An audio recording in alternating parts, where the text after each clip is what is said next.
Weekend వచ్చిందంటే ముక్క లేకపోతే ముద్దే దిగదు. మేమైతే మటన్ ఫ్రై, పీతల ఫ్రై ఆర్డర్ పెట్టేసుకున్నాము. అలా వేడివేడి అన్నంలో కొంచెం మటన్ ఫ్రై, కొంచెం నిమ్మకాయ, కొంచెం ఉల్లిపాయ ఇవన్నీ కలుపుకుని ముద్దలో పెట్టుకుని తింటే ఉంటాదండి. అబ్బబ్బబ్బబ్బా. షార్జాలో ఉన్న ఆంధ్ర చిల్లీస్ రెస్టారెంట్ వాళ్ళు రీసెంట్ గా కర్రీ పాయింట్ కూడా స్టార్ట్ చేశారు. లాస్ట్ టైం రాజుల బిర్యానీ వీడియో పెట్టినప్పుడు అసలు వీళ్ళ దగ్గర పార్కింగే లేదు, ఎలా వెళ్ళాలి రెస్టారెంట్ కని అడుగుతున్నారు. చుట్టూరు పార్కింగ్ లే కదండి. మేము కూడా తిరిగి తిరిగి పార్కింగ్ పెట్టి లోపలికి వెళ్తాము.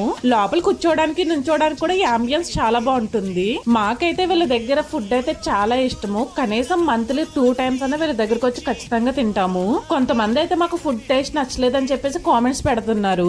అందరి టేస్ట్ బడ్స్ ఒకలా ఉండవు కదండి. నాకు నచ్చింది మీకు నచ్చకపోవచ్చు, మీకు నచ్చింది నాకు నచ్చకపోవచ్చు. మళ్ళీ ఇంకోసారి మీకు నచ్చిన ఐటమ్ ఏదైనా ట్రై చేయండి. ఇప్పుడు వీళ్ళ దగ్గర ఆర్డర్ పెట్టుకున్న ఈ పీతల కూర, మటన్ ఫ్రై అలాగే చారు మాత్రం చిత్తకు కొట్టేశారు. చాలా బాగా అనిపించింది. ఇంకా మా హస్బెండ్ ట్రై చేసిన ఈ రోటి పచ్చడి టేస్ట్ కూడా చాలా బాగా అనిపించిందంట.